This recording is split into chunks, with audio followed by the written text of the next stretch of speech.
where equality is just another euphemism for mediocrity, where participation is more highly valued than achievement, where just enough to get by is the new standard of excellence. There is a small minority of people who fight back against such apathy, who struggle daily to reach new heights. These brave few are the hope for the future, the bright shining light for the next generation. They are the ones who will lead us to the places we have never dreamed of, to the undiscovered country, to reach goals only a few can even begin to imagine. Unfortunately, none of those people could be here tonight, so kick back and relax. Prepare yourself for several hours of fun, friendship, fascinating conversation, and fabulous music.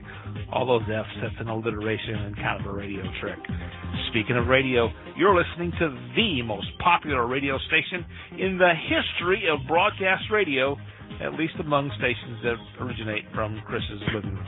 It's Curious Times. Your host is a curious listener. Here she is, Chris. All right. Hey, everybody. Welcome to Curious Times. It's Tuesday, April 10th. The heavy metal psychic is in the house. And, hi, Michael. Michael, we got a new listener, Melissa. So, Michael, all this is brand news from Michael.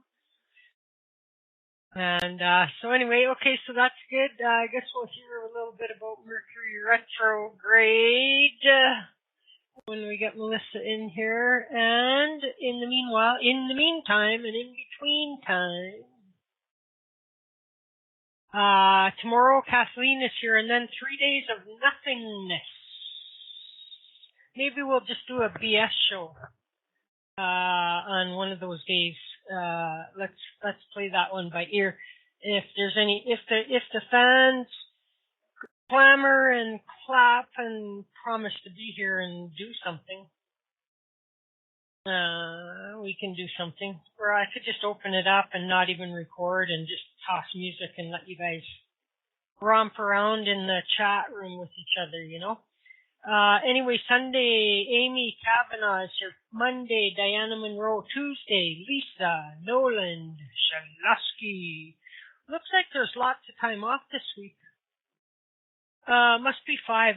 There you go. 5 Mondays. 5 Tuesdays. 5 Wednesdays. 5 Thursdays. 5 of just about, oh wait, that's May. What's going on? Looking at the wrong effing month. Everything else I said is true. 1, 2, 3, 5 Sundays, 5 Mondays, 5 Tuesdays. That's why Sundays and Mondays are off for 2 weeks in a row at the end of the month. There you go. That's what's happened. That is what has happened. Okay, back over to the real world here. The heavy metal psychic is also Melissa Bruce, who's an astrologer, a medium, a tarot reader, a coach, a mother, a wife, a friend. Sounds like a eulogy now. Okay, never mind. She coaches people and does all kinds of good stuff. Of course, astrology is really what I'm trying to say is astrology is only the beginning and certainly not all that. Hello, Patricia Nixon. Another brand new person. Yee-hoo! So a friend of Melissa's, obviously. Very good, very good. I just love getting new people signed up to IntuiTalks. Okay, anyhow, she also does teach courses. I don't know if she's currently got anything on the go, but you can find out by going to www.heavymetalpsychic.com and find out what's going on, and we'll also ask her, since she's here and everything, she does teach her students how to use their own mediumship and psychic abilities. She also injects a little bit of personal development into her programs, which is great, and she will teach people how to read their own astrology birth charts as well. And all of this and a new toaster can be yours for the low, low price of, I don't know. Anyway, that's all I got to say about that. Let's just go get Melissa. How's Melissa doing? Oh my gosh. I don't know if I really want to answer that question right now. Ask me in May. In May, yeah. I Oh think my in God. May it'll be better. I pray for May. Hey, pray for May. Yes. And, No, I don't want to skip April either. I've learned that I don't want to do that either, but it's been, this Mercury retrograde has been really bizarre. Well, let me just put it that way. It hasn't been like any other Mercury retrograde, and there's been a lot of things that I've found that I've dealt with that are totally not normal, I guess. There's been a lot of things that have been really good. I've ended some things. The heavy metal psychic on Paramania is no more right now. See, I must have picked because you didn't say it, right? Say it. You didn't say it. My God. Yeah, and it wasn't for any bad reason. It just, you know, you have a show. There's just a point where you just don't know where the hell to go with it, and Fridays were just getting to be too difficult for me to, to remain here in front of the computer until 5 o'clock for some reason. And so it just, after 3 years with Paramania and, happy to be a guest and maybe come back on if I can think of something to do later on or something like that. I just needed a break from it, I guess. It just wasn't, I get it. Yeah. These people won't let me quit, but I understand. Run for your life. I didn't give anybody a choice. I kind of did it at the last minute. It was just like, look, this is where it's going here, and this is what I got to do. So, it did kind of help because in the last couple, this month and last month, there was way too many Fridays that I had to encore the show and I couldn't be there, and it's like, you know what, this is just going to get worse. So. Yeah. I think I'm just going to bow out gracefully for now. And, if I think of anything else, maybe I'll come back. I'm still, didn't leave with any hard feelings or anything like that. It just, it was the end of an era. So. The end of an era. Well, there you go. So, wow, that's amazing because I don't think I've ever not said, Friday nights, I've always said, and all of a sudden tonight I had like this brain freeze that I didn't say it, and so right. I'm sure I am so thrilled that I don't have it on the bio that I show on this because I hate redoing those. It's easier for me to go redo the show description. That I can do. But thank God I don't have. I hate when people change them. I'm like, oh.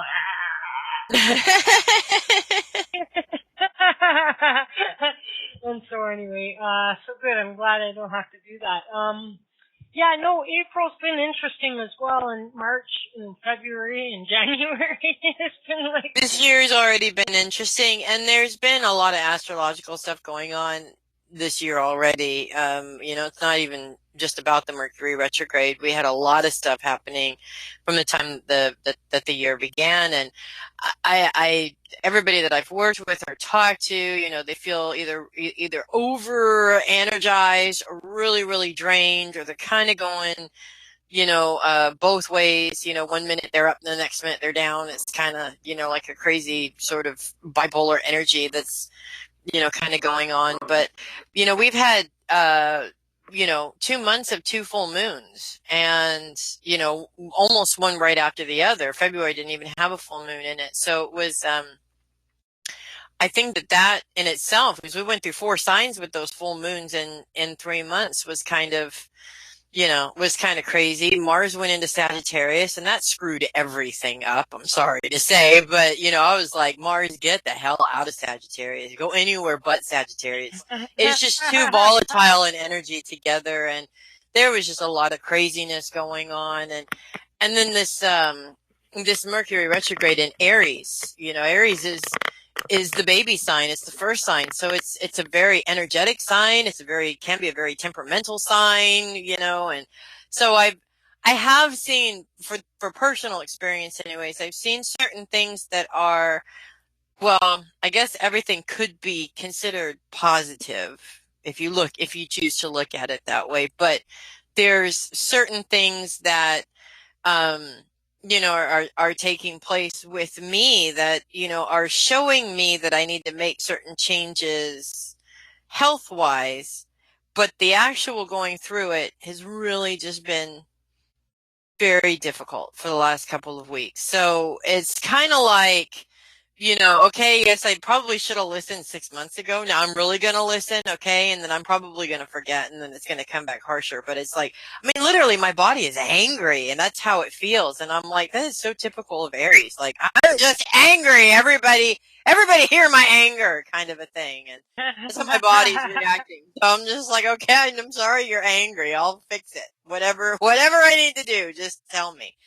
And the funny thing actually about that whole situation, which I'm sort of recovering from right now, is the fact that I knew intuitively, I knew exactly what the problem was. I knew exactly how to treat it. I knew exactly, but it had literally got away from me.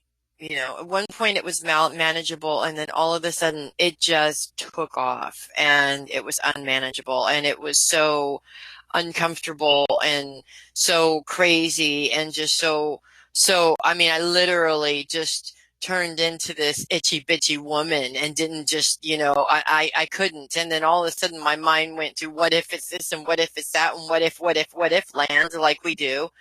And I was very happy last week to talk to a friend of mine who's a nutritionist, and she said, honey, I know exactly what that is. And she told me what it was. And it was what I knew all along when I did the research and what my intuition was telling me and how to treat it and everything. And it really is an indication that there's an imbalance inside the body that I need to really pay attention to, because, at 41 years old, I've been saying I need to make a change since I was 35. Well, I'm going to run out of time here pretty soon and be forced into a change that I don't want to make. So in a way it is favorable to be going through this right now, but I'm not happy in this angry body. I'm like, can we just go back to normal? And I swear I'll make some changes.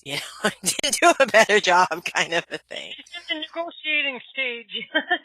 Seriously, I'm seriously in the negotiating stage, and the universe is just like, okay, are you sure this time? I'm like, right now, yes, I'm sure. I'll do whatever you want. So, and it's crazy because I have a lot of plans and a lot of things that I want to do. My whole life is upside down and disorganized. My husband's got like 3 different jobs. He's not working them all at the same time, but it's a constant. I'm not sure which way we're going. And life has kind of been like that for the last couple of years. I personally do not like it, but I also understand that the universe works in this way to teach you how to deal with things that you don't like.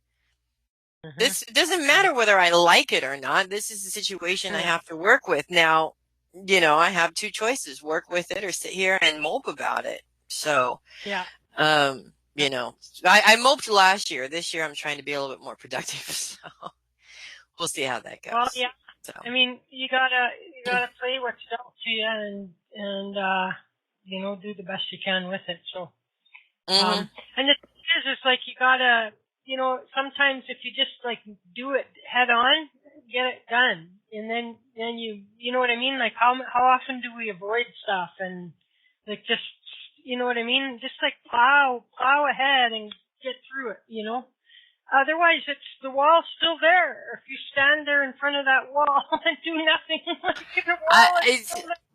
Yes, I always actually find that if I have to, if somebody, if something new presents itself right then and there, and I got to make a decision on the spot and deal with it right then and there, it is so much easier for me to deal with it that way because I don't have time for all of that stuff. I just have to make the decision, and then I have to do it, and I have to deal with, the consequences of my decision, good, bad, or indifferent. Anything else, I spend way too much. I'm an Aquarian woman. I spend way too much time mulling over shit, which is useless. So, and, in some ways I'm, kind of there now because I do have some new things that I'm planning on doing, and looking forward to doing those things. And but it is kind of scary because it's new. I haven't done these things yet before, so. Yeah, yeah, yeah. Well, good. So it's good you got your Fridays back, and you see what Probably give it a while, give it a year. I'm glad we still have you, though. I'm glad we still have you. Yeah, no, being a guest, I basically was like, I'll be a guest for anybody. I just don't want, right now, I don't want the responsibility of actually having to come up with the ideas of the show. 3 Yeah, years and 52 shows a week for 3 years, I'm out of ideas. That's what it comes down to. I'm out of ideas. And I do want my Friday nights back. I've missed out on, a lot of really just cool things because I've got a show, or something comes up and I have to make that decision, and then I feel bad because I have to encore it and my producer doesn't care because it's easier for him. But it's just like, I yeah, just don't want to go through that right now. And it really wasn't fun. I mean, it's fun. Being a part of that family is fun, but the actual dealing with the show and coming up, it just wasn't fun anymore. And yeah. I'm a firm believer that if something's not fun, it's not worth it anymore, kind of a thing. So, and I needed to really take something off of my schedule. I'm still in the process of adding the horoscopes back. We still haven't done any recording yet, but we're going to, and some other stuff that's coming up. So, I Awesome. just, it's time to move on with some, some new things. No, it's true. You got to let go of something to receive something new or start something new or do whatever. So I get that. I mean, I remember I was like, because of course for about the first 5 years of my show, or even a bit longer, maybe, I don't know about the first 5 years for sure. Like I was pretty much 365 a year, like every night for Yeah, I couldn't every do one every night. I don't know how you do that. Oh, I couldn't do it.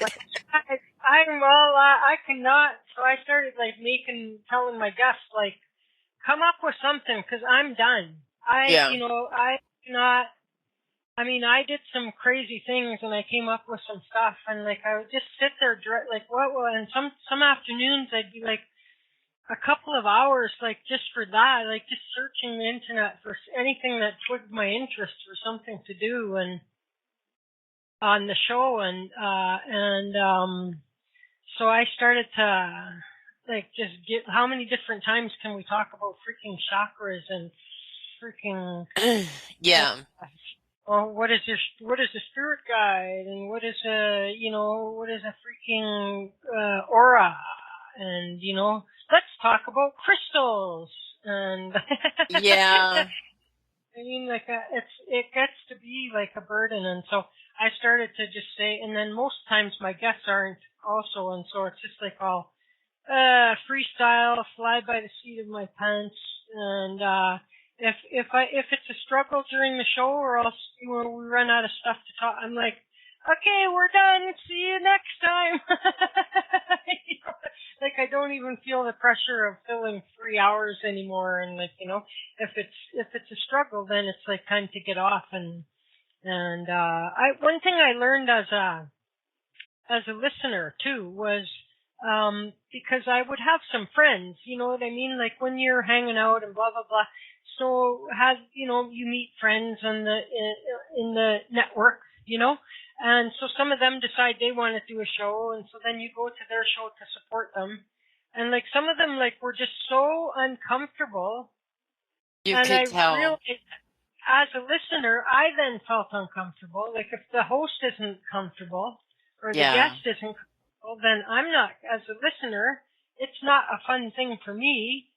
And so I try to keep that in my mind as much as I can. That as long as there's an ease of conversation happening, you know what I mean? It doesn't Yeah. even matter what the hell is being talked about, as long as it's a comfortable conversation. I don't mean topic-wise, because Lord knows we get in many uncomfortable conversations happening around here, But Yeah. easily. It flows easily. The topic might be uncomfortable, but the exchange is, is still happening. And so, but there comes a time when depending upon, like, oh my God, in the early days, sometimes you'd get a guest and you'd be like, oh, you would ask questions and you would think like that you've got, well, they should be able to go for quick, because Lord knows, I mean, somebody asks me where I'm from, and a half an hour later they can get on to the next question. You know what I mean? Right. Right. But then so you got like, guests that are like, gives you like a, yeah, no. Right. Oh my God. There's So some guests where an hour's not enough, and then there are some guests where that hour goes by so slow, and you just painfully slow. And yes. like, you can now become like an interrogator and not allow them a yes or a no question, not ask it. So I have to be rephrasing my question so that it wouldn't allow for a yes or a no answer. They had to say something other than yes or no. Yes. And frequently it was still not any better, but right. But then you're right. Like, I love these guests where, I can ask, like, some of them, like, you can ask the first question and you could seriously go have a bath and cook supper. Right. Take over, please. Take over, please. And when I first started doing the radio shows, I mean, I could talk all day, By the end, I was just like, I'm tired of talking. Patricia and I, funny story. Patricia and I know Patricia. I bet you know Patricia too. You might know Patricia. But anyway, she and I actually got our whole group kicked off of a show without even trying. Okay. I mean, it wasn't entirely our fault. She remembers. Yes. It wasn't entirely our fault, and it was something so incredibly stupid that actually had nothing to do with us whatsoever. It had to do with the owner of that show and the owner of the group that we used to be at, and they were not getting along with each other. And that one little conversation that actually we were live on, and it wasn't even us, it was something that Sherry Gamble typed in the chat room, right? So it wasn't even recorded live because this was a syndicated show. It wasn't technically recorded live, but one of us, and I can't remember which one, as a joke, somebody called in wanting to know what to do with negative people or something like that. And Sherry, I'm just going to tell you because it's a funny story. Sherry wrote that she was taught by somebody, that, and I actually use this because I think it's a really good idea, but she was taught by somebody that if you want to freeze somebody being negative to you, to write their name on a piece of paper with love, because you always do everything with loving intent. You don't want that coming back to bite you in the boo-boo later. And you write their name on a piece of paper with loving intent, and you put it in a plastic baggie and you stick it in the freezer, and you're asking the universe to freeze them being negative towards you. Okay. Well, I guess as we were, both of us giving this woman our version of, how to best deal with this negative situation, one of us had said, Sherry Gamble just said, this, right? Stick them in the freezer. Ha, ha, ha. No big deal. Well, we got accused of teaching people black magic and tossed right on out of there because of that. And both of us were just like, what the hell just happened? Right? Yeah. So from then on, it's been a joke, right? I mean, even when something happens and somebody's being negative, my husband, because he even was like, was not a part of it, but he heard about it like right after, and he's like, what? That doesn't make any sense, right? And so from here on out, anytime anybody's being negative, my husband's like, put their ass in the freezer. They belong in the freezer. Put them in the freezer, And Sherry kept going into different chat rooms under the name Freezer Burnt and stuff like that, The first time she did that, I almost spit my coffee everywhere. But it became a joke. And Patricia and I just happened to unfortunately be the scapegoats of that particular thing that took place. I think that what that really was, and this is just my analysis, is that there was, because if I understand correctly, there was a network that joined this other place as a place to broadcast. Yes. And this network had a whole bunch of different people that did their own shows. Yes. And we were paired up. We were paired up. Yeah. But then there was a boss person of that network. Okay? And so, like, there was a boss person of the network you were affiliated with. Right. And a boss person for the show. I'm trying not to name names here, but... No, stop.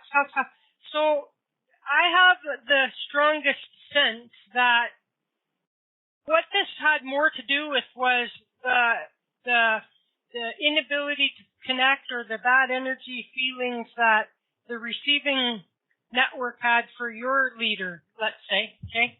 For your leader. And so this was already, I don't feel good about this.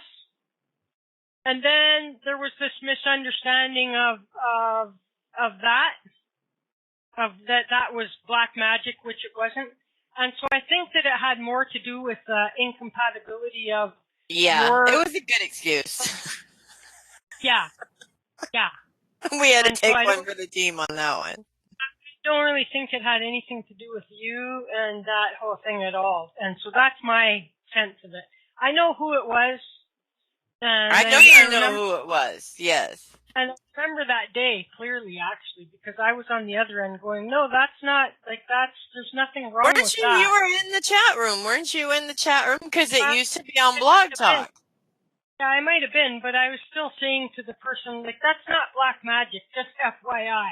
You know what I mean? That is not black magic. Well, it wasn't even brought up in the chat room or by anybody that it was black magic. We didn't know anything about it being black magic until after the show was over. I mean, it was out of nowhere. That's what I'm saying, is after the show, when the whole thing was, the person talked to me about it. And I'm like, that's not black magic. Right. That is not black magic. It's a simple, I said, I've done it myself. I go this is the, finding, it's just, and you know what, no matter what you want to call something, we all have our own way. And that's why I always say, it's in all the different modalities or sects, groups, whatever, we're talking about the same thing, but we're using different terminology. Right? And so doing it this way versus doing it, sending them love and light and asking the universe to never have them darken your door again is not any different. It's not any different. I agree. And so, I believe that it was simply a good excuse, and it had nothing to do with guys. I know it was. Yeah, I know it was because the owner of the radio show and I had been talking for a couple of weeks, and she kept telling me that she kept trying to get it to somebody else, that there was a way we were producing it that wasn't correct. There was this other thing that needed to be rectified. I got caught as the middleman in that conversation anyway. So, I mean, I knew as soon as it happened what was behind it. There was no reason that, anybody who knew Patricia and I, and Sherry for that matter. I mean, Sherry is literally the most non-negative person most people know. And so being that it was the three of us, it just didn't make sense to anybody. Really, you guys, we didn't know that you guys taught black magic. We're like, oh yeah, we go way back with black magic, It was just, it actually, to be honest with you, that's the one show that actually stands out in my memory. Out of all the 4 years of radio shows that I have done, it was that one because it was so ridiculous and turned into one of the best jokes that still goes on to this day. I mean, it's been 4 years and we're still, threatening to throw people in the freezer when they're bad. So, Hey, listen, I just threw out somebody from my freezer. Did you? And, yes, I've done, I admit it. Now listen, if you start doing things some of them, they'll, some of the, hoodoo, like the other one, the more negative, the more dark Voodoo is the one. more dark, but yeah. But they say this is like for the binding stuff. It's like, you know how we say like write their name and then like get a little baggie or something and put the water in and put the paper in and freeze them like that, or just put the name in without the water and just put the name in the back of the freezer. Don't worry, you'll never see it again. You know, and so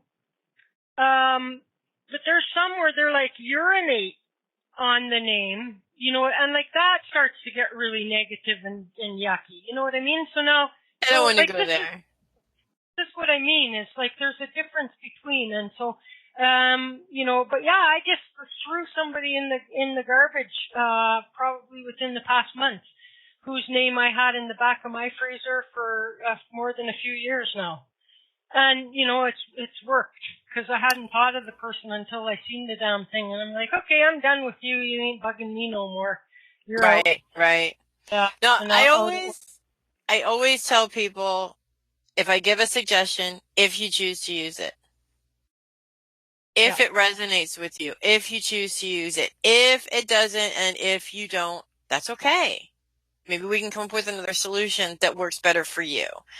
It's really, you know, I mean, there's a lot of people, I deal with a lot of people. I am on the board of directors for a nonprofit organization here in California, which we are attempting to spread out through America, but we're getting there slowly but surely. But it's all women, which when I first started, that was like so out of character for me as it was, because I am surrounded by men constantly, not very few women. I have 2 best girlfriends and that's it. You know, the rest of them are all men. So we're talking testosterone all the time. We're talking every conversation has to do with something that comes out of your butt. You know, it's just, yeah. And I kind of was like, okay, I need to, in order to get into a creative space, need more feminine energy, but I've never had really strong women around me. Sherry was one of the first that came into my family that was a strong woman, you know, that would be there to help people, not tear people down, because that's what the women in my family do. They're those catty, backstabbing, bitch kind of people. I hate to say it, but that's the truth of it. And so it was really difficult as an empath walking into the first mixer that we did with this organization. There was 105 women in one room, and it was like, oh my God, the feelings. Oh, the feelings are overwhelming in here. I don't know if I can do this, you know, kind of a thing. Yeah. But being that California is a very liberal state, but the part of California that I am in happens to be more conservative than liberal. So it's kind of like the mini Bible Belt of California. So you do have a lot of people who are very religious. You have a lot of people who have a lot of different belief systems. You know, you just have to, you know, get yourself comfortable acclimating with all of these different people. And in this business, and I've seen it, I don't know how many times, and you know, I don't understand it every time I do. If you are prejudiced, I guess, against any faith, any religion, any, you know, a form of, you know, people, you really shouldn't be in this business, because you're going to deal with all of them. And you have to gear I'm not a big fan of the Christian faith, right? But that does not mean that I can't sit down with somebody who firmly believes in God and gear my work with them towards that. Okay, so that's your higher power. Let's talk to God, right? It's basically the same thing. And I think that of all of the things that I learned in that situation, as well as other situations within that network and organization, is that you really just have to be moldable. You have to be mutable.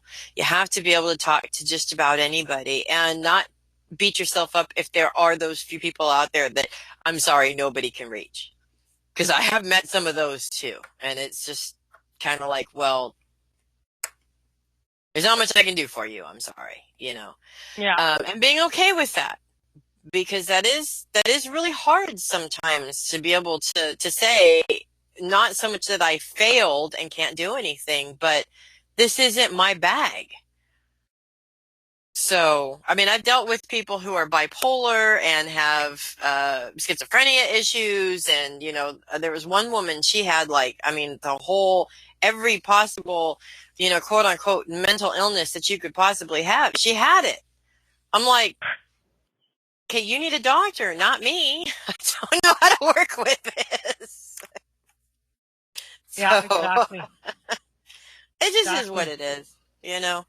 But that was a funny situation that we turned into a really rip roaring time. And you know, I always enjoy going back to it and revisiting it because it's still funny now 4 years later. So, listen, we have like a little bit of time, so let's talk about what's in the stars for us in the next little while. Oh, yeah. It would be a good idea if I looked that up, huh? And then I could probably tell you. Our Mercury retrograde is ending in 5 days. Yes, 5 days. Thank goodness. So we do have that coming up, and there's usually about a week-long shadow period, and then things will kind of sort of calm down and not be so crazy anymore. So that's good. We don't have a bunch of blue moons anymore. We had 2 blue moons, and for this year, we kicked off this year with 2 blue moons. I think we're done with that for the rest of the year. So it was fun, but it did have its heaviness to it, I think, at the same time. Although the Libra full moon wasn't really that bad. And then we are currently actually a green moon. Ha ha, Patricia, ha ha. You need to get her on your show. This woman is absolutely crazy. Have you guys seen those things on Facebook? Every year now, it started like two years ago or something like that, where on 420 there's going to be a green moon, and it only happens every 420 years. Yes, that's what she's talking about. And you got to get pretty high for it to be green, just so you know. Oh, you know, I can't wait. Like, so this should be the last 420. It should be the last 420 that it's illegal here. And so next 420 will be entirely legal, recreational, medicinal, everything. This is our first where it's totally legal. Yeah, so we'll see what happens. Isn't that interesting? I still like we should feed like pot brownies to all the senators and congressmen and everything else like that. Dude, I have a list of people who need a pot brownie. And to shut the fuck up. Sorry. Come on over. Pardon me. You guys. Well, let me feed you. Yeah, right.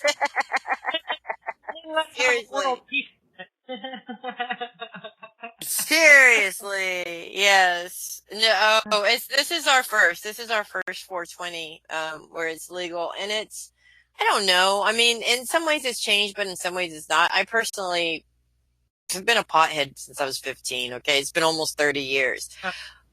Let me just say, I prefer it when it wasn't legal. Honestly. Oh, not me. Here in California, it's like, oh my God, you've got weed? Here, let me take that from you. Sit here for a while. Don't drive. Have a nice day. That's all we got.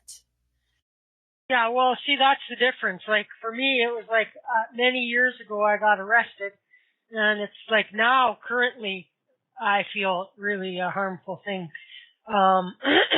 Like, it's a problem even to travel to the States. You know what I mean? And so it's just ridiculous. And I still maybe should do this. I really should write this down and do this. And I want to write a letter to the freaking Prime Minister of this country and say, very good. I mean, I voted for you for the purpose of getting it legalized. And, you know, once that's done, that's great. But, you know, you really need to consider, giving a free pardon to every single person who has a criminal record simply for simple possession, no other criminal activity or no other criminal record. Why? Why, you ask me? Because, Mr. Prime Minister, while you were even a member of the Legislative Assembly, actually a member of parliament in this country, you were illegally using marijuana yourself. And so and now you're the prime minister of this country, and the rest of us, still have our criminal records. And the difference is, we got caught, you didn't. And even if you did get caught, you were probably well connected enough that it wouldn't have never become a criminal record for you. So I mean, who for hasn't everybody, smoked pot these days? for everybody I always wanted to run for office so that I could say I tried marijuana before, but I never exhaled. Right. And you know what I mean? So, but my problem is that for anybody who that's their only criminal thing, they need, used to cost, I don't know, around $300 to $500. Like once you went and got your criminal record and all your paperwork done, and then submit it for a pardon. And I did that 1 year. And like a couple of months later or longer even, I get a letter back saying, unfortunately, 3 weeks before you sent this in, before we received this, the process changed. And so now you have to redo it. And so I got all pissed off, and I had a really good job, and so I never really felt like I just, like, that was my attitude, right? I was upset, I was pissed off, and so I didn't do it. Now they've changed it. It'll cost probably a total of $1,200 or $1,300 to get a pardon. And Yeah, see, you guys need it up there, because I was also talking to another friend of mine who's Canadian. She lives in, I don't remember, Edmonton or somewhere outside of Edmonton or something like that. And she was telling me that not only is it ridiculously expensive there, of course everything is because your dollar's higher than ours, but that the stuff that she gets, because she doesn't live in town, she lives out in the outskirts, the stuff that she gets, they've already stripped the trichomes out of it. They give it an alcohol wash, which is what they do to strip, to make the oils and the wax and stuff like that, right? They strip it, then they sell the buds. And they're selling that for twice, what we're buying it in the stores. Because the stores, of course, are much more expensive than if you buy it on the street. And I'm like, how do they get away with that? And, it made me realize that here in California, it was illegal when I was a kid. It didn't stop us. Because nobody really cared, oh, well, they're high. They're not going to do anything, but maybe, buy aisle 7 in the grocery store. That's about all we did, Nobody wants to get up and fight when they're high, It's just a thing. I think the only thing is the driving. And they're having a really hard time trying to figure out how to test that. Because they can't. There isn't a test. Yes, there is. A saliva test. The saliva test will not tell you if you took it right before you drive. Well, it will tell you if you smoked it in the last few days. No. Well, that's a hell of a lot better than in the last 30 days. It is better, but still here in California, because they have the breathalyzer test for alcohol, and you have to pass that breathalyzer test, and you have to pass a certain sobriety test, right? The sobriety test can be passed by somebody, and you got to smoke a lot of weed in order to not pass that test. And as for the breathalyzer, they don't have anything like that. So because they don't have that, they're having a hard time trying to figure out what to do about making that a DUI, because for a lot of people, you really can't tell. Some people you can, but a lot of people you can't. I could be high right now. You wouldn't even know. I'm not, but I could be. Everyone would know if I was high. It's been a lot of years for me since if I ever had a hoot right now, I'd probably be baked. I would probably I don't know how, I would have to build my resistance back up, you know what I mean? I'm going to have to come up to Canada and get you high. That's all there is to it. And then we'll do a show together. By then though, because I'm gonna do my best to try to grow some, because it'll be legal now, you know what I mean? To just grow my, and, I'm gonna give a try for that and see what happens. But back to that thing, like your person, that is an anomaly. Like that wouldn't, like she must not have very many other options for where she gets her pot, because that would totally be unacceptable, and like that would not, you It's know what not I mean? healthy. I mean, if you can kind of sort of taste it, I wouldn't give money to anybody like that. I mean, again, over here in California, we are just that spoiled, I guess, because we've had access to pot. We've had access to good pot. We've had access to medical marijuana for years here. It's just not that big of a deal. No, like don't, like what I'm trying to say to you is like this is not the general experience. Like I she has hope not. found, I was she appalled. has one, like it's good, like it just isn't. You know what I mean? That's just not the way it is. And so, I can, people aren't. I don't know. And back then, like so, whenever the last time was, like I would, because I would be, I didn't like to have to keep going out every week or every month or something. So, once I got into a financial situation where I could do this, I just bought it by the quarter pound.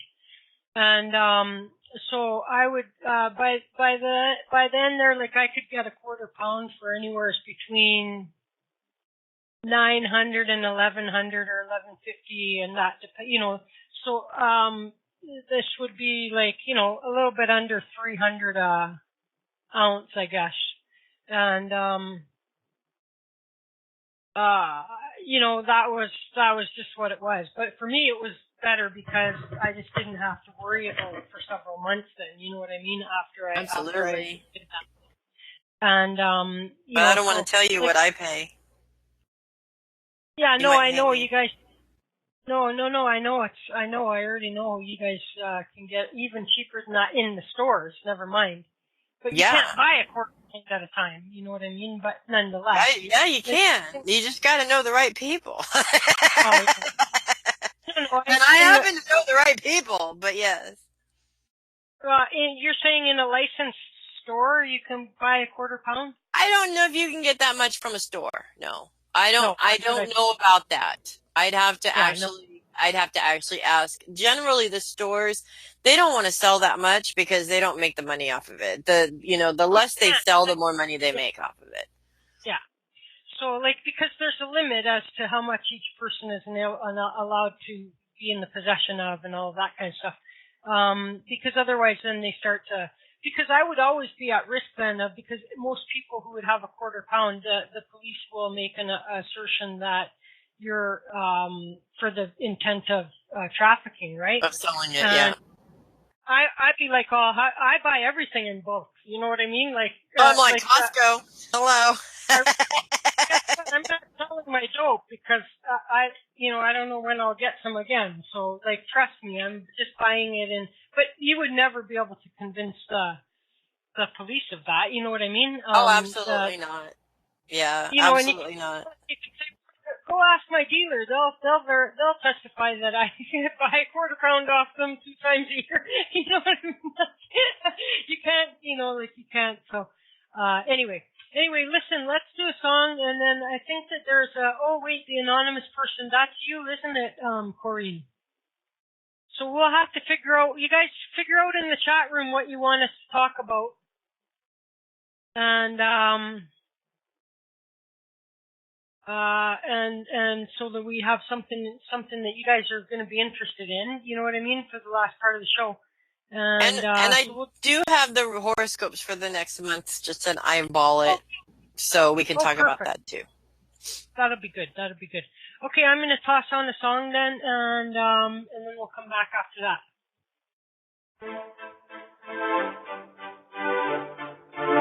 No, I don't want to play that.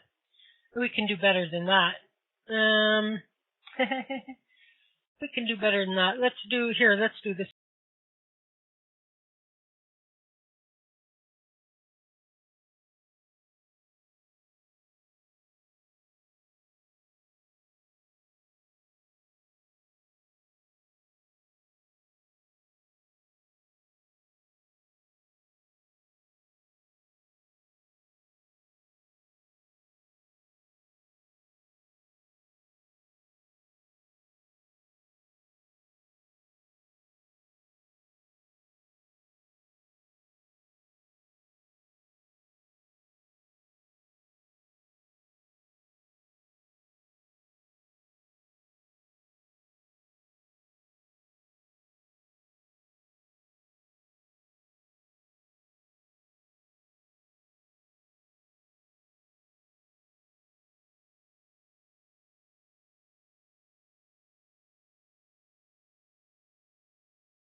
Are you looking for a place to meet like-minded people?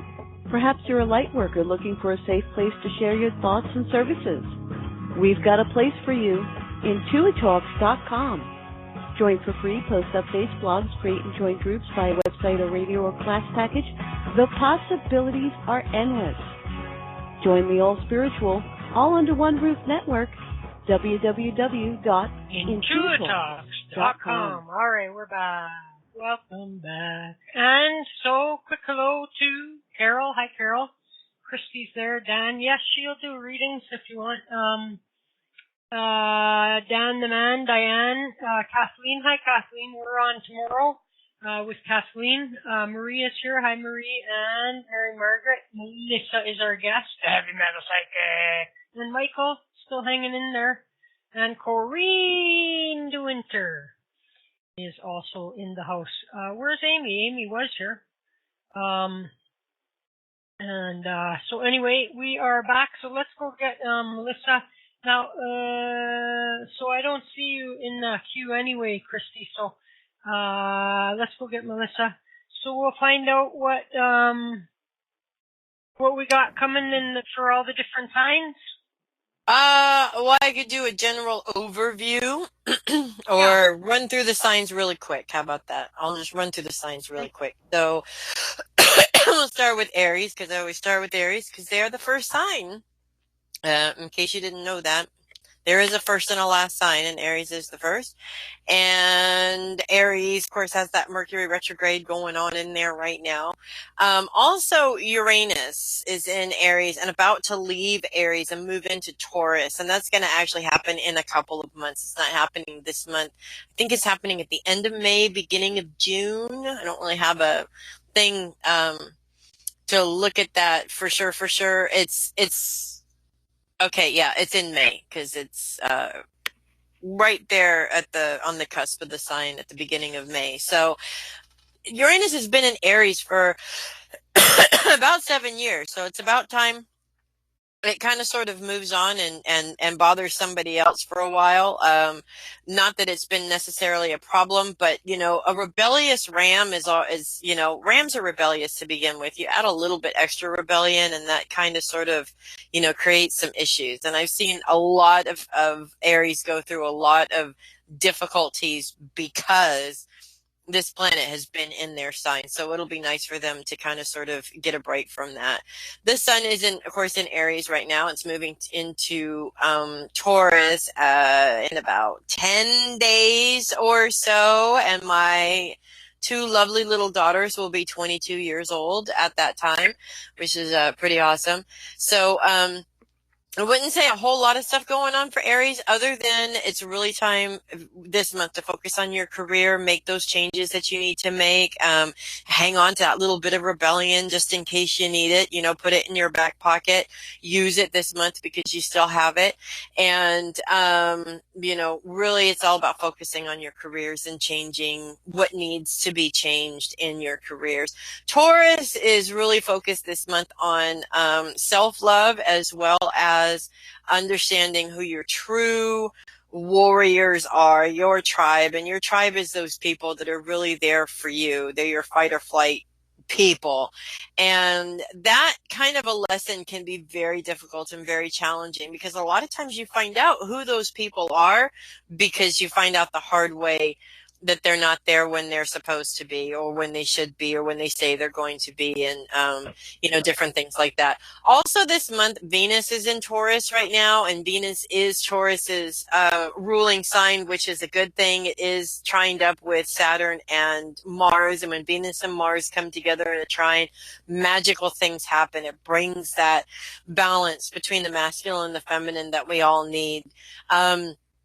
So there's beautiful things in store for you, Tauruses. You're going to really, the relationships that you wind up cutting the ties with it's going to be a difficult transition, but you're also, the relationships that you do have that really, really, really mean something are going to reach a new level, which is good as well. So it's not all bad. Sometimes you need to know. And, unfortunately, that need to know means that you have to find out the hard way, especially if you happen to be one of those people that likes to put on their rose-colored glasses and only see what you want to see in a situation. You're not going to be able to do that with this, especially as Venus lines up especially right now, it's lined up in a grand trine. I'm sorry, hello, T-square, thank you, with the moon and Jupiter and Pluto. So that's going to cause a little bit of a difficulty for you. Just keep in mind that person needs to go. They're not in the boat with you. If they're rocking your boat. You don't want anybody in there rocking your boat. Gemini doesn't have a whole lot of planetary action going on in the next month or so, except for, no, nothing, because there's no sun in Gemini until the end of May, so I haven't looked that far yet. So there's no planetary action going on really in Gemini, but Gemini is focused on a very difficult place. It's focused on the internal self. It's focused on your own personal closet. I always refer to your personal closet as your emotional closet, because usually this particular house rules things that you tend to keep to yourself and not necessarily broadcast out there to the entire world.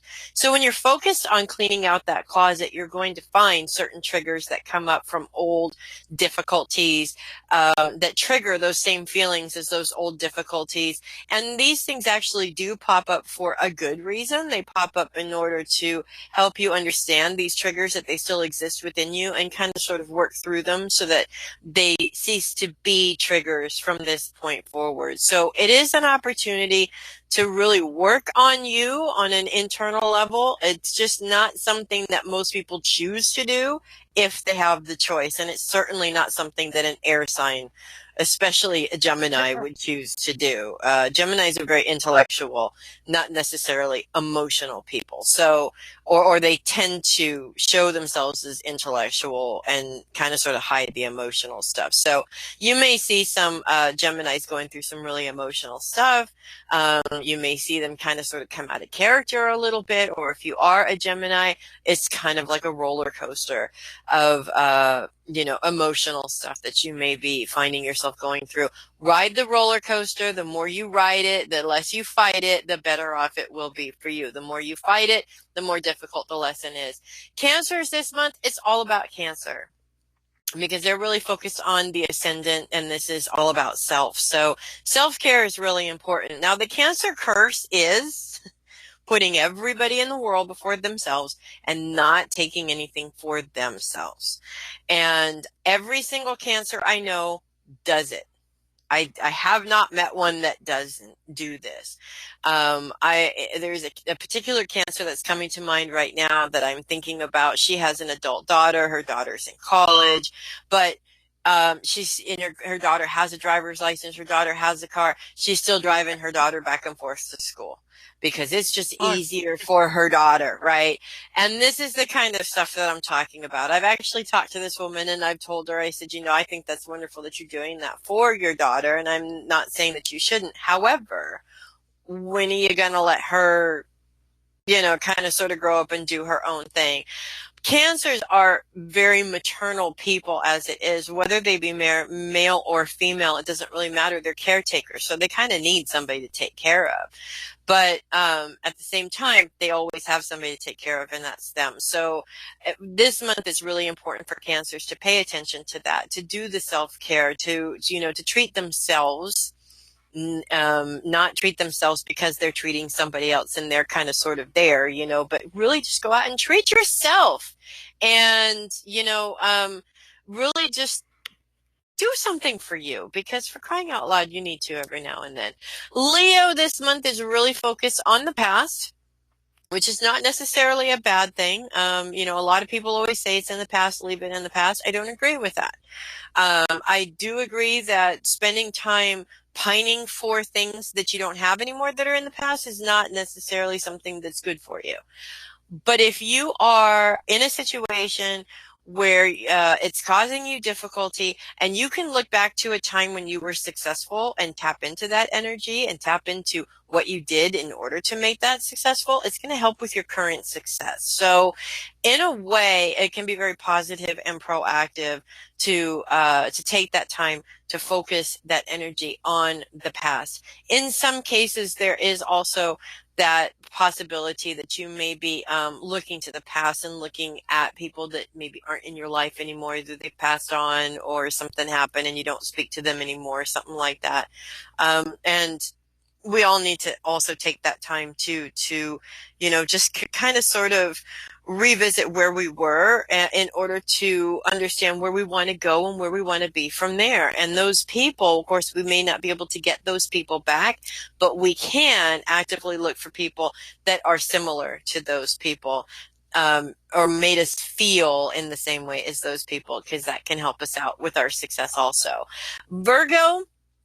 Virgo is all about making plans. There is a little bit of an element of looking to the past as well, but this looking to the past is more kind of sort of revisiting past plans and putting them into action now, or seeing if you can put them into action now, which is not a bad thing at all. The one thing that I do want to warn any Virgos going through this, though, is that you don't want to get stuck in the past, because Virgos do have a tendency to get stuck and nitpick at certain things. So for instance, if they are looking at a past situation, they're nitpicking at all the things that they did wrong in that situation, or all the things that somebody else did to screw them over in that situation. You get stuck there in that nitpick mode, and that's not productive or proactive for you at all. So it really is about looking to the past specifically for learning what worked, what didn't at the time, coming up with some ideas that are similar to past ideas and something that you can actually work with from here on out. So don't get sucked into that whole Virgo nitpicking thing, because it just doesn't work for you. Libras are all about also coming up with some fantastic ideas, but these ideas are more geared towards the home. And Libra is, I want to say Libras go back and forth. They're either a very home-centered sign where you, like, it takes a bomb to get them out of the house, or they're never home. There really is no in-between on the teeter-totter there for them. They're either there or they're not, kind of a thing. When it comes to creating ideas at home, and being that this particular house actually begins in Virgo and then moves on into Libra, we're talking about organization of the home. If you're a busy Libra, you need to be organized. Otherwise, everything is going to fall apart. And I actually, during the break, was messaging a very busy Libra who has a full-time job and 3 kids and a husband and 2 direct sales companies that she works for. I'm like, how many flipping jobs do you have, woman? And every time I hear from her, it's kind of sort of in between picking up the kids from Cub Scouts and making dinner, or going to go have this wine party to display all of her wines, or do all these different things, blah, blah, blah, blah, blah. She never takes a break, right?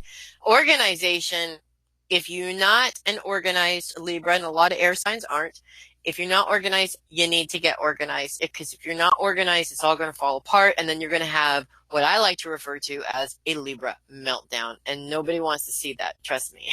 I've seen it before. Nobody wants to see that. Scorpio is really going to be focused on family this month, more so than anything else, specifically children, but those that you love, the people that you love the most. This can be a good thing or a not so good thing. It just depends on how you look at it and what the situation is. When you have a chance to focus on family and really spend some time with the people that you love, that's a wonderful thing. When you're dealing with your family because they can't seem to get their own heads out of the behinds, not so much a good thing. It's actually kind of an annoying thing. So it does depend on the situation. Jupiter's retrograde in Scorpio right now kind of sort of tells us what we're dealing with when it comes to family. And it's all about Jupiter's retrograde right now. Jupiter is all about growth and expansion. We're not necessarily growing and expanding on those that we love right now. We're simply focused on those that were there from the beginning, or those that are already there. So you may find yourself maybe trying to, say, make a new friend or something like that, and it just doesn't seem to be panning out. It seems like you're trying too hard, to build these relationships. And if you find yourself in a situation, personally or professionally, where you're trying too hard to build these relationships, you need to take a step back and ask yourself, why am I trying this hard? You shouldn't have to chase people. And if you do have to chase somebody, they probably aren't the person that you want to spend your time with anyway. So kind of sort of keep that in mind. Sagittarius, it starts off, there is a focus on family, but there's also a focus on the day-to-day schedule. And the day-to-day schedule for a Sagittarian, usually, I'm willing to bet, Chris, correct me if I'm wrong, it's not the same every day. It changes. Yeah. And most Sagittarians are like that. They don't like things to be the same every single day. They like things to kind of sort of move. They like to be able to wake up in the morning and have a free day so that they can kind of sort of plan it out and leave holes for things to kind of plan themselves out. But at the same time, that is not always very productive. So I know I have two different Sagittarians that I'm thinking of. One is super uber organized. Okay, she's always busy. She never stops. Everything's on a schedule. She's super duper duper duper organized. And then I know one that just absolutely is not. Again, she's always busy. She's always doing stuff. She's got all these plans. She hasn't done a damn thing. Right? Setting goals is really important. If you say, I'm going to do this someday, then what you're saying is, I'm not really going to do it. It's a good idea though. I'm going to think of it and I'm going to talk about it. But I'm not actually being productive or doing anything about it. So when it comes to setting up your schedule, and Sagittarians like their freedom, but you have to set certain things into motion, and certain things need to be set into that schedule in order to make sure that you meet those goals, basically. So it's really all about just doing it, for crying out loud, instead of talking about it. Yeah. No, I know for me, I do best when there's a schedule. Right now, that's why I'm not doing good. Because there's no schedule. Mm-hmm. It's a motivation thing. I think it really is a motivation thing for Sagittarians, because with those two Sagittarians that I'm referring to, the one that doesn't have a schedule, I mean, she has kind of a schedule, right? But she's really good at making up the schedule. Actually doing it is a whole different ball game, right? So I've been hearing this woman talking about how she wants to go to school for 8 years. 8 years. Yeah. She's my age. 8 years, What are you going to be, 75 by the time you actually enroll? This is the kind of things that I'm talking about, is that if you don't have a schedule, set yourself a schedule, motivate yourself. You have to motivate yourself. Sagittarians are so good at motivating everybody else. They really are. They need to bring that back home and use that for themselves. And that's what I've told her about a bazillion times now. Capricorn's got a party going on because, of course, we still have Pluto in Capricorn. That's not going away anytime soon. We also have Saturn in Capricorn, which is good. Lots of planets in their home signs this year. And that's actually pretty powerful. We're going to be seeing that happening probably about 4 different times over the course of this next until the end of 2018.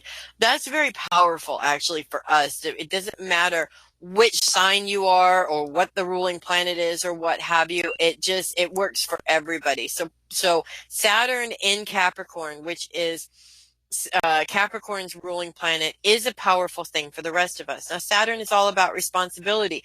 When it was in Sagittarius, it was a great big pain in the ass.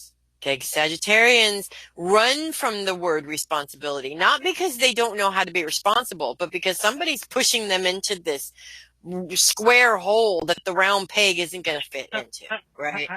Whereas Capricorns are different. Capricorns are all about being responsible, having that organization, having that schedule, being detail oriented, and all of those different things, and maintaining so much control over everything that this is why a lot of times they're very pessimistic, because that kind of control doesn't really exist in this world, unfortunately. However, and it's also at this time in conjunction with Mars. Mars is also in Capricorn. So this is actually pretty powerful for Capricorns as well as everybody else, because this influence really is going to light a fire under us all. Now, some signs are going to, just lap this up and love it. And some signs like Aquarius kind of sort of is on the fence, depends on the day. I am perfectly okay with that fire under my ass today, but tomorrow I may resist it. You never know.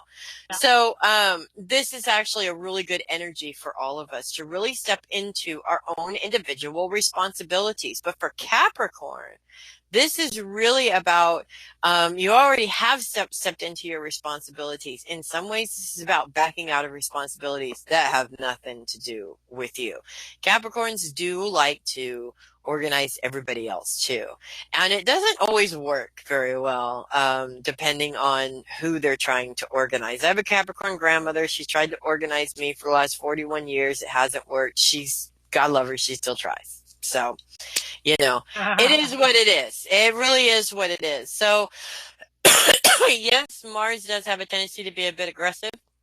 There may be some aggression in there as you realize that, maybe aggressively you just kind of throw your hands up in the air and say, you know what, I'm done trying to organize everybody because it just ain't working for me. If that's what's needed to get you to back off and let everybody do their thing and you focus on yours, then more power to you. Aquarius doesn't have a whole lot going on either, which I'm not unhappy about, but it is focused on money, which I am happy about. So there you go. And when it comes to money, there's not a whole lot to influence us in terms of what kind of money we're working with. So we could be talking about making money. We could be talking about having money issues. We could be talking about just sitting here thinking about money. Bottom line is for Aquarians think outside of the box. There is no box with Aquarians, but everybody else, there's a box. With Aquarians, there is no box. So what your views are on money are really important. And this is something big that I actually learned a couple of years ago, was that your money mindset, it actually begins before you're 7 years old. Depending on the circumstances that your family was in, depending on outside circumstances, depending on personal circumstances that maybe you went through, these mindsets with money start at a very early age. So being able to identify those if you're having money issues really can be very helpful to you. I know I did some coaching a while back and I didn't even realize, that, and it's funny how the mind works, but I didn't even realize that this would have anything to do with anything at all in terms of me running my business now. But when I was 12 or 13 years old, I created my first business and it was a very successful business. I babysat. I had had a network of different kids. My evil stepfather, because he was evil, actually did bring me some clients and some kids to babysit. And I had this whole network going on that was spreading. I was a very good babysitter and the word of mouth was spreading. Within about 8 months or so, I started getting punished for not doing the dishes or for not taking out the garbage or for not kissing somebody's ass or I don't even know what anymore. And so the punishment was, I'm going to take your money and hold on to it until you behave yourself.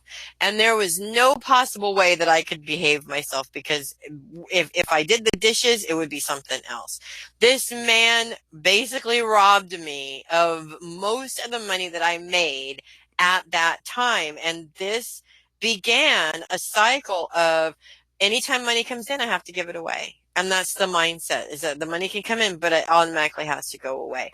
That mindset was something that I had to work through and let go of in order to be able to open that door and say, okay, I just want the money to come in and I'm not going to worry about it going out. So that's an example for you. And finally, Pisces, we do have Neptune in Pisces. Neptune is Pisces' ruling planet. It is not retrograde at this time. It is direct. I think it just ended its retrograde. And focus is really on your personal goals. Now, when it comes to Pisces, Pisces is a very special sign because it is all 12 signs in one. So there's a lot of intellect. There's a lot of creativity. Pisces are a very intuitive sign. With Neptune in Pisces, we're talking mass, intuitive abilities opening up all across the board, but especially for Pisces. It's really important this month, especially, to really pay attention to your intuition when it comes to your personal goals. When you sit down and try and figure out what you're going to do from here. Now, what everybody does is they go, okay, well, this is what I want to do. And then their brain goes off on 1,000 reasons why they can't. And that's basic human nature. Pisces seem to do that way more than anybody else. But ultimately, that's basic human nature. Intuitively, you already know what it is that you need to do and how you need to deal with it. So this month, it's important for Pisces to really pay attention to that intuition, follow that intuition rather than second guessing it and trying to make sense of it or use the logic, because logic is not always your best friend. And I'm an Aquarian saying that. So, I mean, that's pretty powerful right there. Okay. It's not always your best friend. Sometimes you can overthink something to the point where it hurts your head. And you're so confused. And bottom line is you've wasted all that time overthinking it. You haven't actually made a decision or done anything. You could have done all kinds of things in that time. So think about that when you are setting any personal goals this month. And that about wraps it up. There you go. Awesome. And so, anybody got any questions about that? And let me see, so Christy never did call. Hi Amy, how are you? Are you wanting to come on, or are you just listening, Amy? There's a wireless caller. Who's this? Hello. Is that you, Christy? Hey, Christy. Oh, see, they're all the phone company that we use must have changed things, because everybody's now just being called wireless caller. So anyway, I think it's it's on my end. Everything I've always had it saved under the letter I under my contacts, and there's no IntuiTalks. I've lost the contacts on my phone. I would have to say about a third of them. I scrolled up and down before I looked up your number.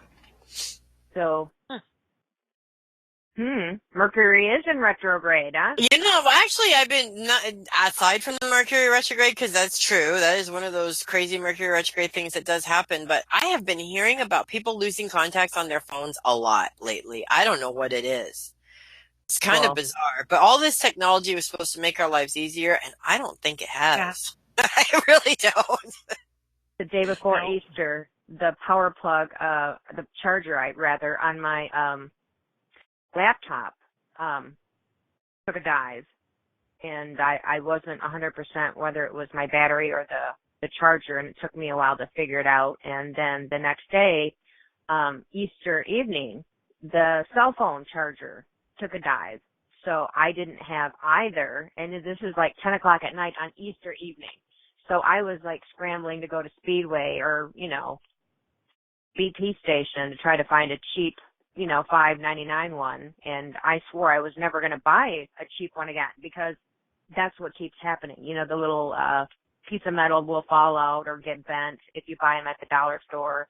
I kept saying, well, I'm not going to buy them there anymore, because this is, I end up 10 o'clock at night, rambling, scrambling, trying to find one. Mm-hmm. And I end up buying a cheap $5 one again. Because you look at the expensive one and go, oh, God, I don't want to spend that much money on a piece of wire. I do that every time. Right. I don't mind if it would have been open. I was planning on either going to Target or Walmart, and just because it was Easter evening, I was assuming everything was going to be closed, 10 o'clock at night. So I'm like, well, this is fine for now. When this one pukes, I'll be prepared next time, and I'll get a nice, either one from, Verizon or AT&T, one that won't, last. It'll hopefully last more than 6 weeks this time. You know what? I'm thinking here. The wheels in my brain are going here. You know what? If I were you, I'd go buy it now.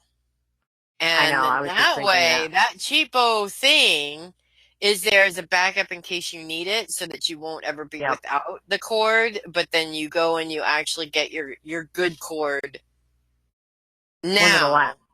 right? And then you have the backup. We've got these cords all over the place, but we are missing all of the doohickeys to actually plug them into the wall, you know, because they come with the cord and then the doohickey. Now it's not all one thing anymore, right? Yep. So we lost all of our all one things that we used to have. I don't know what the heck happened to it. Now we've got like 2 doohickeys, and we're like, don't touch them. You know, because we can't find them anywhere. I know. When I was at the store, I said, can we plug it in and see if it works before I leave? Because it doesn't say on the back that it's for an Apple. She goes, oh, well, it doesn't have the adapters aren't included in the box anymore, like you said. And I didn't bring it from home. Right, yeah, you got to go and get a new. I see. I think that's just, it's. Anyways, that's a whole other conversation that I could get into. Hi, Darcy. So, but anyways, yes. Did you want a reading today? Yeah, other than for your power cord for your phone. You were really interesting when you were describing me as a Capricorn. I have a couple planets that are powerful for me right now, both Saturn and Mars. You made mention these are a good, good thing for me.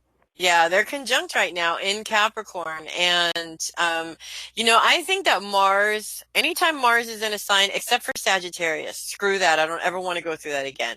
But, not that I can get away with it. But Mars in any sign is really good, because if you need that sort of kick into gear energetically, Mars is going to provide that for you. And I do actually see or feel that is happening for you right now, because you've had a lot of things on the back burner that are kind of sort of coming to the forefront, if that makes sense. And Mars, it really does have a lot to do with that right now. I see you thinking about making some changes, or you've already started making some changes. And I keep getting the words, I'm looking into whatever it is that you're looking into. Does that make sense? Yes. Okay. So, first things first, okay? I'm told to tell you to step out of the analyzing of it, okay? Because, everybody tends to overthink, but you've been overthinking a lot. And I kind of sort of feel that for the past week or so, all of a sudden you went from overthinking to just, screw it, I'm going to try it and see what happens. And that's really the best way to go. Okay, because you could waste a lot of time overthinking things. Now, I'm also being shown that this thing that you're looking into, I can see it going in 2 different directions. Does that make sense? I don't know if it's 2 different ideas, or if it's like, do I want to do it here? Do I want to do it there? There's something about there being 2 different possibilities. Does that make sense? Yes. Okay. I'm just 2 completely different ideas. Okay. So there's, all right. One of these ideas is older than the other one. Is the first thing that I'm getting. The second thing about that is the one that's older than the other one, this is something that you've been pulled to for a long time. Does that make sense? Yes.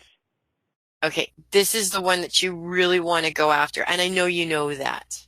Yes. I'm being told to tell you that you know that, and everything is going to be okay. You're going to have your ups and downs, just like everything has its ups and downs, but I feel that you were going to start this a long time ago, and you just weren't ready. There was too many different variables and too many different things that were happening at the time that made it impossible for you to focus on this idea. Now things are different. It's a whole different ball game. You have the time to focus on it, and you've also learned to tell everybody around you that they need to handle their own stuff, and you need to handle yours. Does that make sense? Because I know with Capricorns too, Capricorns, especially the head of the family Capricorns, are always, they drop everything for everybody else. They're just like Cancers. They're the opposite sign of Cancer. And so, family is really important. Patricia, who was in here, is a Capricorn, and she's, she's always moving. She's always working, but she's always got the grandkids, and she's always got, her kids, and she's always got family things going on. I don't know when the woman sleeps. Actually, yes, I do.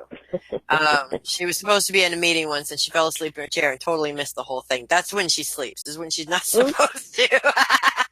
But, and I see that for you too. So make sure that you set some time aside for yourself, that there's self-care in there involved, that you do take that time to rest.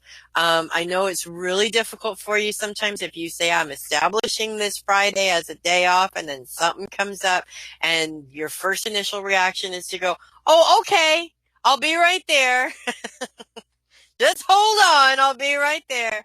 And unless it's an emergency, just let yourself relax. Take a break. Take a day off every now and then, because you need that in order to maintain your energy level to be successful. Does that make sense? Yes, I do. Do you have any questions? Anything I haven't covered? No, I think you were very thorough, and you've answered what I called for. So I thank you for taking the time to listen to me this evening and give me some feedback. Awesome. Well, thank you very much. And this month, Mars is all up in Capricorn, so use it. I mean, you've got some very powerful energy there for you to use all month this month. And then in May, at some point in May, it's going to move on to Aquarius. He's going to burn our butts. Yay. So excited. But yeah, no, use it. Thank you. As much of it as you can. And don't let it burn you up, okay? That's the other thing with Mars, is that you can overuse it and it'll burn you, and you don't want that to happen either. I'm hearing you. Okay, perfect. Right. Good luck, Christy. Thank you, little lady. All right, good night, ladies. Good night. Little lady. What are you, John Wayne or something? Little lady? Little lady. If you looked at some updated family pictures, I am the little lady now. All my kids are like 6 feet tall, and I'm going to get a crick in my neck looking up at all these people. It's crazy. So. God.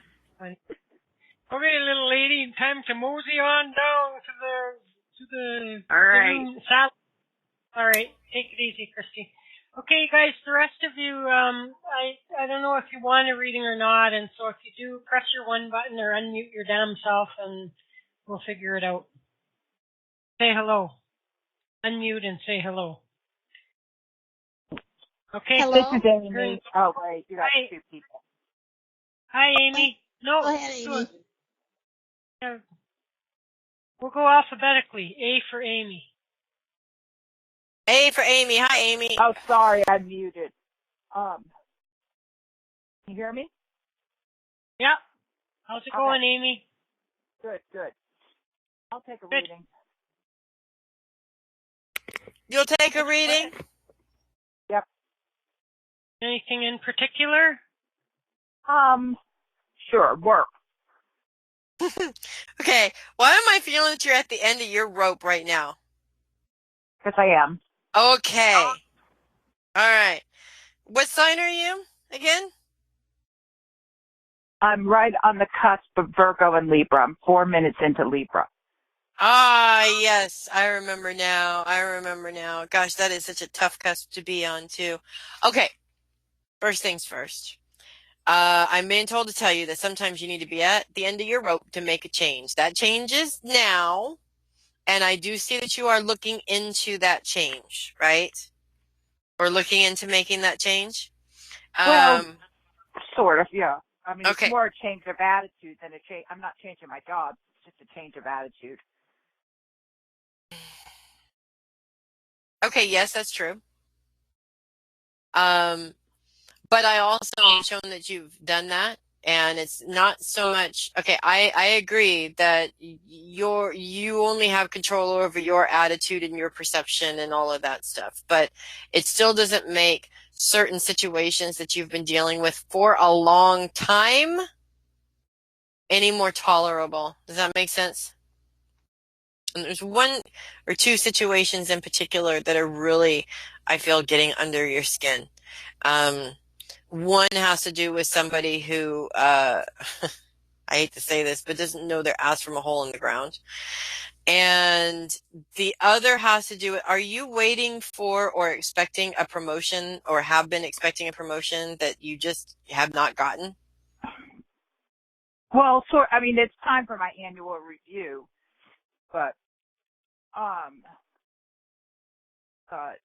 and then they hired someone else, who not really my supervisor, but they're an attorney and I'm not, so they kind of think they're my supervisor. So you're sort of on the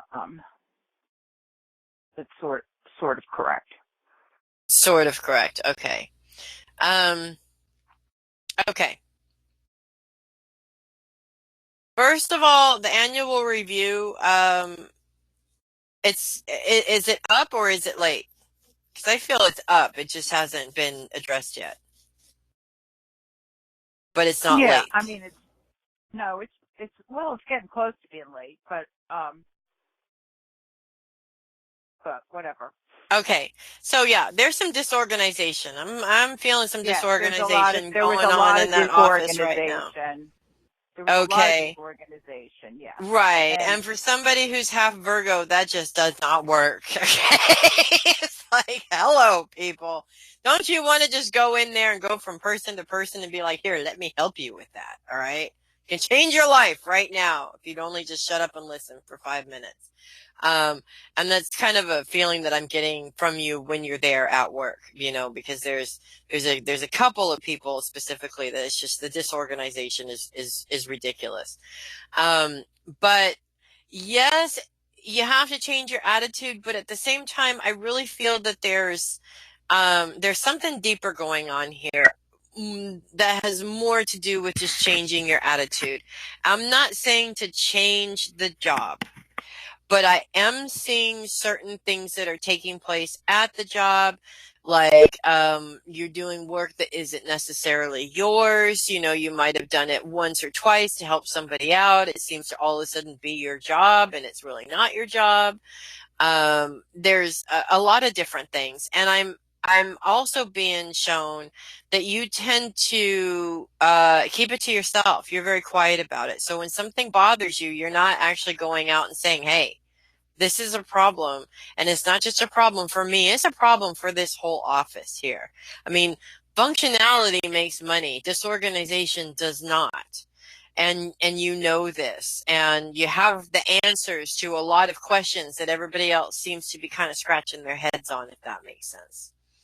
So I'm being told to tell you, it's not Mercury retrograde time for you.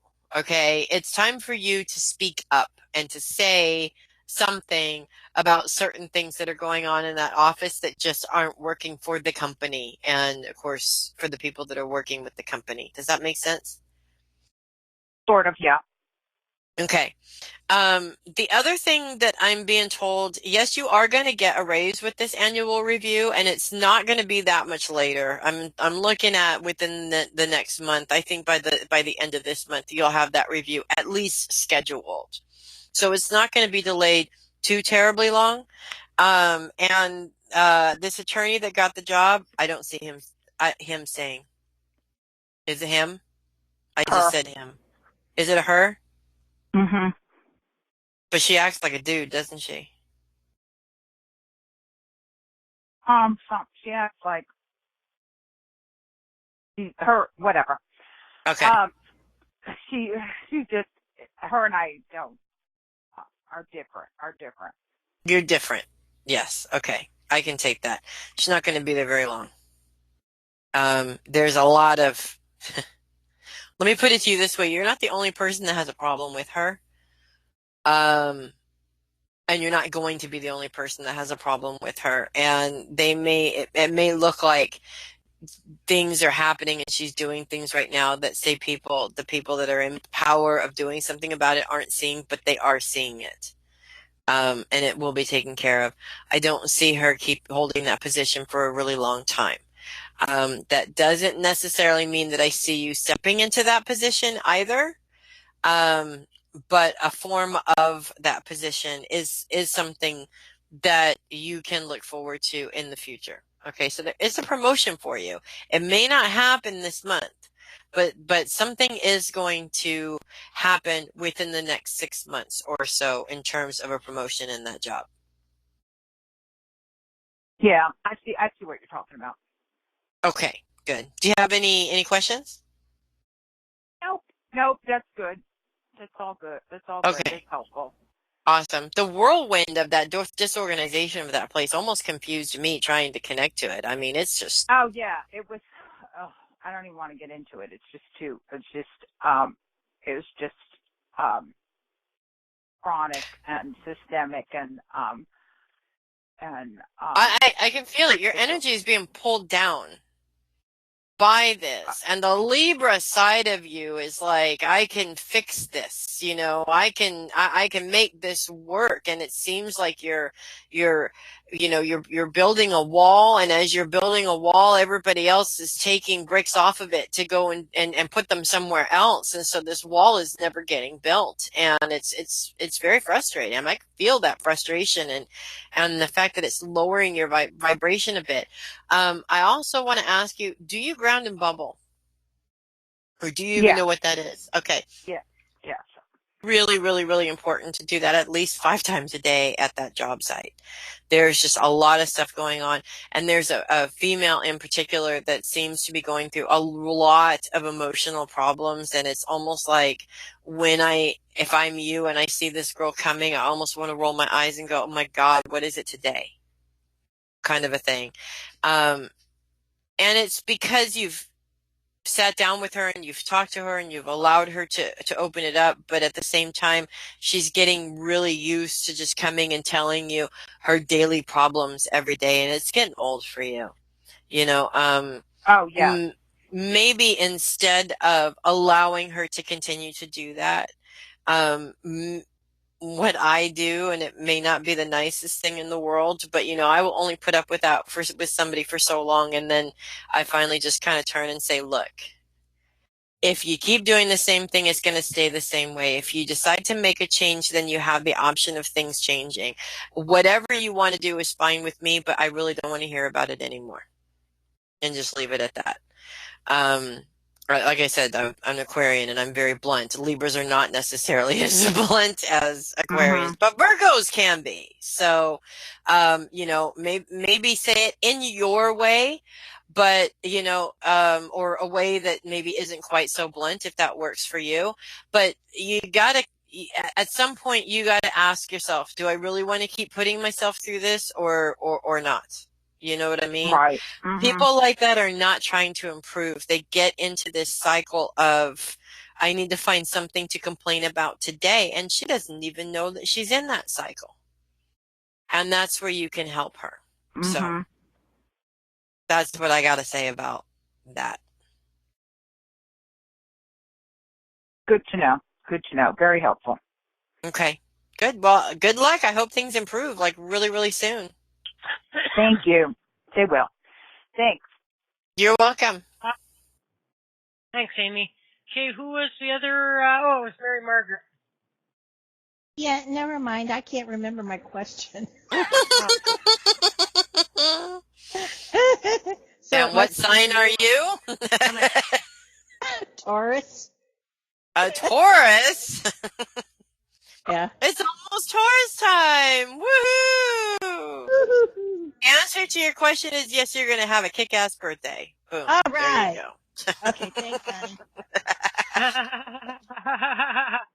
All right, well, I guess then that's it, guys. Unless there's somebody I missed, you need to... You got 10 minutes. Unmute yourself and identify yourselves, people. No? That's it. It's the breather.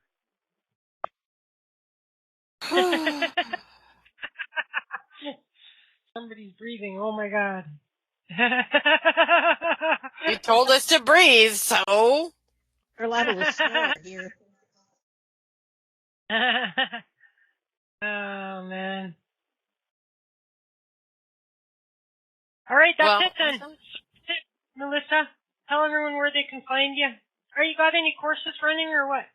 I always have courses running. In fact, I've got a lot of room now for classes. So if you're interested in mediumship, I do a personal development class, which is basically about We really focused on in the level 1 class is a very basic class, breaking bad habits is what it's all about. It's 4 weeks of breaking bad habits and identifying how your ego, your emotions, and your current form of communication are actually helping you to keep that bad habit. So we work on that in the first level of personal development. The second level of personal development, it gets even more fun because we use your chart. So we're focusing on specific things that may be challenging for you, specific things where the planets are actually kind of helping you. We focus on your strengths, we boost those up, we understand the weaknesses and the challenge, and we find a way to overcome them. So it's actually a really fun class. It is all about you and really learning to be honest with yourself. And one of the things about that class that I like, especially before mediumship, is we address certain things such as facing fear, overcoming fear, over-analyzation of things, different things that just are roadblocks that get in our way. I also teach a mediumship class and an astrology class, and that's where you get to learn astrology using your own birth chart, which is also tons of fun. And I also do a couple of smaller classes. They're just one level each. I do a dream interpretation class to teach you how to interpret your own dreams or other people's, and also an tarot. I teach you how to use the tarot deck also. So I have all of those available. I work on one-on-one basis. All classes are one-on-one basis so that I can work with you and where you're at and not either have somebody who's, kind of sort of behind you or ahead of you where it makes it, kind of difficult. And I work basically on your time for the most part. Okay. I'm not getting up in the middle of the night to do a class for anybody. I don't care where you are in the world. So, but I've had Australians. Let me tell you, Australians are badass. Because I've had 3 different Australians that are up at 2, 3 o'clock in the morning just to be there at 11 o'clock in the morning, my time for class. So that's pretty awesome. But I do try to actually, work with you in your time. Flexible. So. Yeah, perfect. All right. Well, I guess until next month, May. Yay, it'll be May. Right? And it won't be Mercury retrograde anymore. Thank goodness for that. No kidding. All right, Melissa, thanks a billion, and we'll see you then. Okay, thank you guys, and have a great night and a great month. Awesome. Thanks. Heavy metal psychic. That's okay, right. Guys, I'm going to toss a song on, and then I guess someone wanted to do overtime, so we'll see what you got.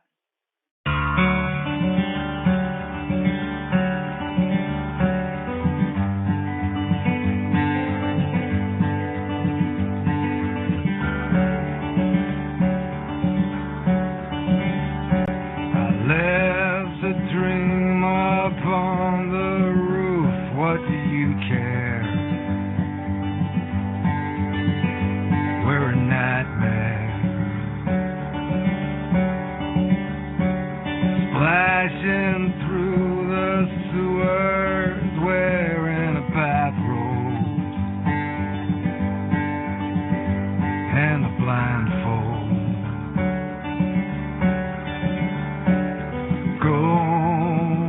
Get some water from the well. Take me on a weekend trip to hell.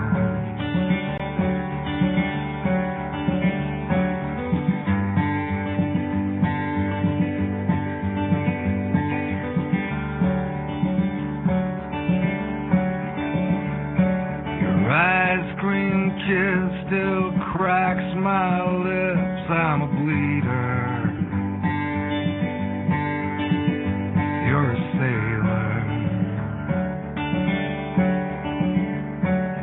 Melting down the window pane like a snowflake when the spring breaks. Climb up the staircase.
another coin into the well.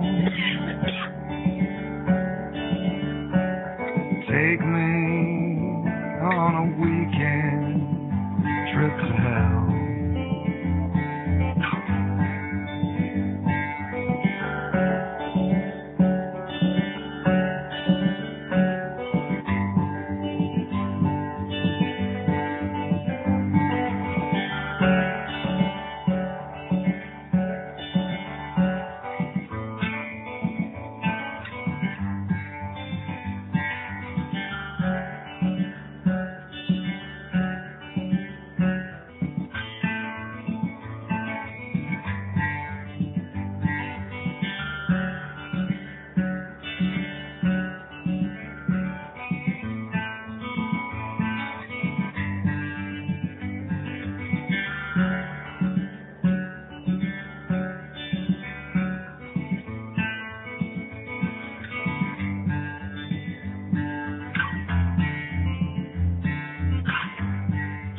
I love that song. Okay, we're done.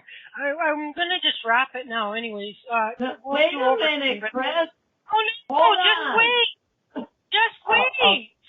All right, take it easy. Take it easy. Well, just gotta listen, hear me out. Now we wrecked the end of the show again.